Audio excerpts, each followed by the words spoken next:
Morning students, आज हम next topic करेंगे दैट इज़ फर्टिलाइजेशन, जो होता है आफ्टर ओव्यूलेशन, जहाँ मेल गैमेट फ्यूज करता है with the female gamete. But इसमें जो इवेंट्स बेसिकली होंगे आज हम वो डिस्कस करेंगे। फर्टिलाइजेशन सिंपल टर्म जहाँ मेल और फीमेल गैमेट्स की यूनियन है, बट इवेंट्स क्या होंगे? दीज आर द 5 इवेंट्स जो फर्टिलाइजेशन को फेवर करेंगे। पहला है clotting of semen in the vagina. Second, approximation of gametes, lock and key, agglutination, acrosome reaction। इनको हम स्टेप बाय स्टेप एक स्टेप पॉइंट को क्लियर करेंगे क्या होगा फीमेल की बॉडी के अंदर। सब ये एक जनरल से मैंने स्ट्रक्चर ड्रॉ किया है फीमेल बॉडी का। ये है वेजाइना, ये सर्विक्स, यूट्रस और फिलोपियन ट्यूब, और यहाँ पर ये ओवरी। यहाँ एक स्ट्रक्चर शो किया है। सबसे पहले क्या होगा जब फीमेल की बॉडी में इंसेमिनेशन होगा? इंसेमिनेशन का मतलब होता है that is the release of semen in the vagina. जैसे ही वेजाइना में इंसेमिनेशन होगा, रिलीज होगा सीमन का, तो सीमन की क्लोटिंग होगी। सीमन की क्लोटिंग वेजाइना में होती है। क्लोटिंग ऑफ सीमन कौन करता है? Due to the clotting enzymes which are present in release from the seminal vesicles। Seminal vesicles में क्लोटिंग एंजाइम्स प्रेजेंट होते हैं। वो क्लोटिंग एंजाइम्स जैसे ही फीमेल की वेजाइना में सीमन आता है, क्लोटिंग प्रोसेस को फेवर करते हैं। क्लोटिंग क्यों होती है? अब क्लोटिंग हो जाएगी तो इसका मतलब क्या है? आगे स्पर्म आगे मूव, जहाँ क्योंकि हम मानते हैं ये जो एम्पुला इस्थमस जंक्शन है, जो वाइडर पार्ट है फेलोपियन ट्यूब का, यहाँ होता है फर्टिलाइजेशन की इवेंट। तो ये तो यहाँ पर ही क्या हो गई? क्लोटिंग बन गई सीमन्स की। तो ये यहाँ कैसे पहुँचेंगे? क्लोटिंग होना इम्पोर्टेंट इवेंट है। क्लोटिंग का मतलब है एक जेली लाइक स्ट्रक्चर बन जाना, क्योंकि यहाँ पर जितने भी सीमन्स हैं वो सब मोटाइल हैं, लेकिन इंडिविजुअल को यहाँ पर पहुँचने में, इस एरिया में एनर्जी की बहुत रिक्वायरमेंट होगी और नहीं पहुँच पाएंगे। तो इसलिए पहले यहाँ पर टेम्परेरी होता है ये क्लोटिंग ऑफ सीमन। किस लिए होता है? क्योंकि जो आगे यूट्रस है, इस यूट्रस को कॉन्ट्रैक्शन में लेके आना, ताकि ये इस सीमन की मूवमेंट को फेवर करे। आई अगेन रिपीट, जो यहाँ पर सीमन क्लोट किया है, ये क्लोटिंग इसलिए है टेम्परेरी, थोड़े टाइम के लिए, कि आगे यूट्रस कॉन्ट्रैक्ट करे। यूट्रस कॉन्ट्रैक्ट करेगा और ये यूट्रस की कॉन्ट्रैक्शन इन स्पर्म्स की मोटेलिटी को फेवर करेगी। ये कॉन्ट्रैक्ट करेगा तो सीमन ईजिली क्या होगा? ईजिली मूव करके आगे पहुँचेंगे। तो यहाँ पर क्या होगा?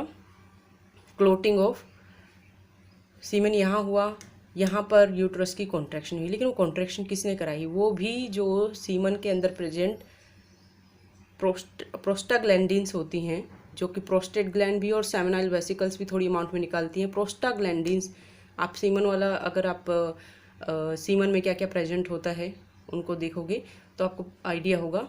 तो यहाँ पर यूट्रस की कॉन्ट्रैक्शन होगी ड्यू टू प्रोस्टाग्लैंडिन। यूट्रस की कॉन्ट्रैक्शन जब होगी तो ये जो क्लोटेड सीमन था ये मूव करना शुरू करेगा और इनकी क्लोटिंग ब्रेकआउट होगी। और ये कहाँ मूव करेगा?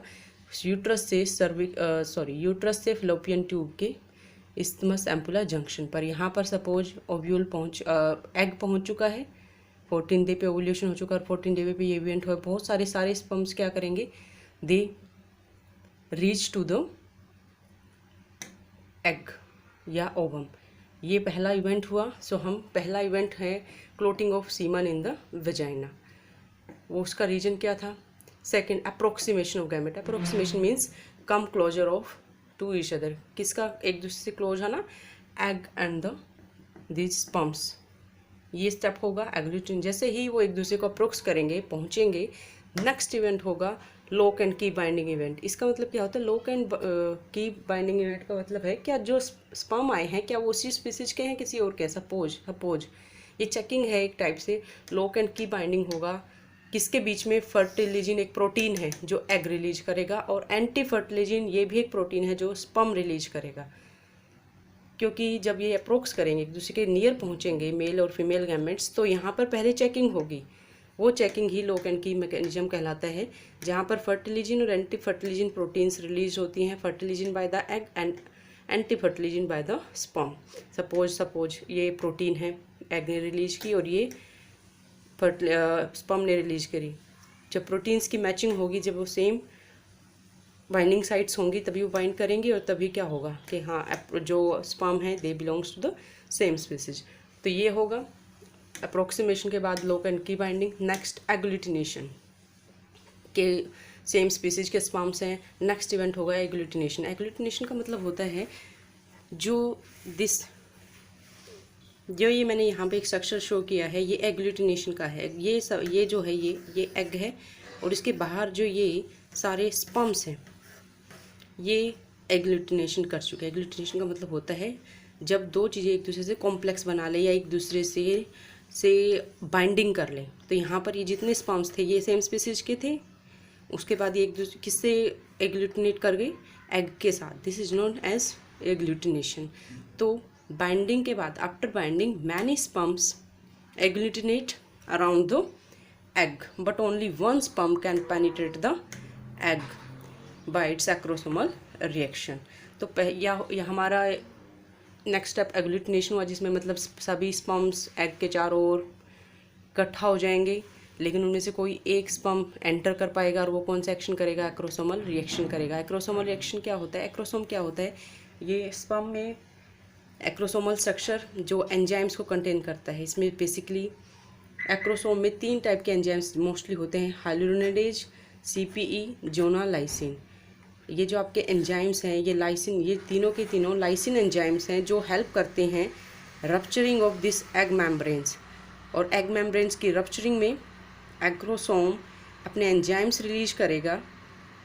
Acrosome diffuse means break down हो जाएगा अपने एग मेम्ब्रेन से, स्पर्म मेम्ब्रेन से फ्यूज करके, जब अपने एंजाइम्स को रिलीज करेगा टुवर्ड्स द एग, और वो एंजाइम्स मेम्ब्रेन्स को रप्चर करके न्यूक्लियस को एंटर करा देते हैं एग के। ये रप्चर हो चुकी है मेम्ब्रेन्स, एग के अंदर न्यूक्लियस मेल न्यूक्लियस एंटर कर जाएगा, और यहाँ एक कोन लाइक स्ट्रक्चर बनेगा, इसे एग कोन कहते हैं। तो ये जो इवेंट्स हुए ये फर्टिलाइजेशन के इवेंट है। एग पहुँच चुका है स्पर्म न्यूक्लियस पहुँच चुका है इनसाइड द एग न्यूक्लियस। सो यहाँ पर ये जो इवेंट्स हैं ये फर्टिलाइजेशन के इवेंट्स हैं कि फर्टिलाइजेशन में क्या क्या इवेंट्स होते हैं। फर्टिलाइजेशन के बाद नेक्स्ट क्या होगा वो हम नेक्स्ट वीडियो में करेंगे।